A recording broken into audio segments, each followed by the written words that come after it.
Pawan Kalyan sir ఏం మాట్లాడినా వెనక ముంగట చూసుకొని మాట్లాడతాడు. నోటికెంచి ఉత్తగా మాటలు జారడు అని అంటుంటారు. అసోంటిది సార్ గీ మాట ఎందుకన్నాడో ఏమో కానీ అబ్బో సార్ మాటకు తెలంగాణ లీడర్లంతా మస్తు నారాజు అయ్యారబ్బా. ఒకరి పట్టొకళ్ళు అట్లెట్లా అంటాడని ఒక ఎగురుడు కాదు ఆంధ్ర చిన్న సీఎం గారి మీదికి. దిష్టి పంచాది దుమ్ము లేపుతుంది తెలుగు రాష్ట్రాలల్లా. చాలా అట్టంటాడు అని తెలుగు రాష్ట్రాలకేంచి లీడర్లు ఒక ఎత్తిపోసుడు కాదు. ఎవరిని అనుకుంటున్నారు? ఆంధ్ర చిన్న సీఎం పవన్ కళ్యాణ్ సార్ను. రాష్ట్రం విడిపోవడానికి కూడా కారణం గోదావరి జిల్లాలో పచ్చదనమే. ఆ శాపం తగిలేసినట్టుంది. ఈ రోజు గోదావరి జిల్లాలో మొత్తం కొబ్బరి చెట్లతోటి తెలంగాణ నాయకులంతా అంటారు కొబ్బరి చెట్లతో చాలా ఆనందంగా ఉంటుంది, పచ్చదనంతో చాలా బాగుంటుందండి. ఈ రోజు కొబ్బరి చెట్లు ముండలు కూడా లేవు, అంత దిష్టి తగిలింది కోనసీమకి. మొన్న గీమాట అన్నందుకే మునుగు పెట్టిరు తెలంగాణ లీడర్లు. చల్ అట్టంటాడు తెలంగాణ ఉద్యమానికి గోదావరి జిల్లాల పచ్చదనానికి లింక్ ఏందని పొట్టు అరుచుకోబట్టిరి. పవన్ కళ్యాణ్ చేసిన వ్యాఖ్యలు సరైనవి కావు. ఒక బాధ్యత గల హోదాలో ఉన్నారు. మాట్లాడేటప్పుడు చాలా ఆచితూచి మాట్లాడితే మంచిది. వారు మాట్లాడిన మాటలు తెలంగాణ ప్రజల్ని నొప్పించే విధంగా ఉన్నాయి. అది మంచిది కాదు. వారి మాటలు వెనక్కి తీసుకోవాలి. నీ స్వార్థ రాజకీయాల కోసం తెలంగాణ రాష్ట్రం గురించి ఈ రకంగా మాట్లాడడం అనేది చాలా బాధాకరము. నువ్వు నిజంగా నీకు సిగ్గుంటే నువ్వు మాట్లాడిన మాటలకి కుటుంబ సమేతంగా తెలంగాణ రాష్ట్రాన్ని విడిచిపెట్టి వెళ్ళి ఆంధ్రప్రదేశ్ లోనే ఉండు. తెలంగాణ ప్రజలు అత్యధిక నీ సినిమాలు చూసి నేను గౌరవిస్తుంటే బల్బుతో ఈరోజు తెలంగాణ రాష్ట్రం గురించి ఈ రకంగా మాట్లాడడం అనేది చాలా దురదృష్టవశాతము.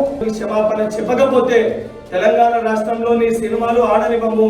మా నీళ్లు మా నిధుల కొరకు కొట్లాడినాం, తెలంగాణ రాష్ట్రం తెచ్చుకున్నాం. కోనసీమ గురించి ఉద్యమాలు చేయలేదు, గోదావరి జిల్లాల మీద కొట్లాడి తెచ్చుకుంది కాదు తెలంగాణ.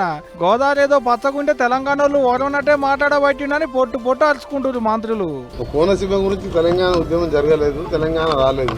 పవన్ కళ్యాణ్ గారు చేసిన వ్యాఖ్యలను తీవ్రంగా ఖండిస్తూ తెలిసి తెలియకనే మాట్లాడిండో, మరి కావాలని తెలంగాణ వాళ్ళని అవమానపరచాలనుకుండో ఏమనుకుండో కానీ దానికి క్షమాపణ చెప్తే కనీసం ఆయన సినిమా 1-2 రోజులన్నా ఆడుతుంది. చెప్పకపోతే ఎక్కడ కూడా తెలంగాణ థియేటర్లలో సినిమాలు రిలీజ్ కావు. సినిమాటోగ్రఫర్ మినిస్టర్ గా నేను చెప్తున్నా మాట. అక్కడెక్కడో చెట్లు ఎండిపోతే మమ్మల్ని దృష్టి కలిగిందని నిందిస్తే ఇది తెలంగాణ పౌరులకు అవమానం. వెంటనే ఉపసంహరించుకోవాలి, క్షమాపణ కోరాలి. భవిష్యత్తులో ఇటువంటి వివక్షపూరిత మాటలు మాట్లాడద్దు, కొంత బాధ్యతగా నేర్చుకోవాలని చెప్పి నేను ఈ సందర్భంగా కోరుతాను. ఫిలిం ఫీల్డ్ లో మ్యాచ్యూర్డ్ అయింది కానీ పొలిటికల్ గా మ్యాచ్యూర్డ్ వర్డ్ కాదు.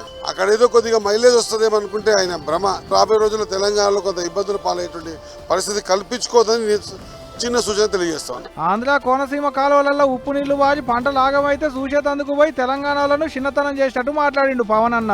ఇంకేముంది, మొన్న కార్ పార్టీ ఎమ్మెల్యే జగదీష్ అన్న, నిన్న షై పార్టీ ఎమ్మెల్యే అనిరుద్ అన్న, ఇవాళ వీళ్ళు.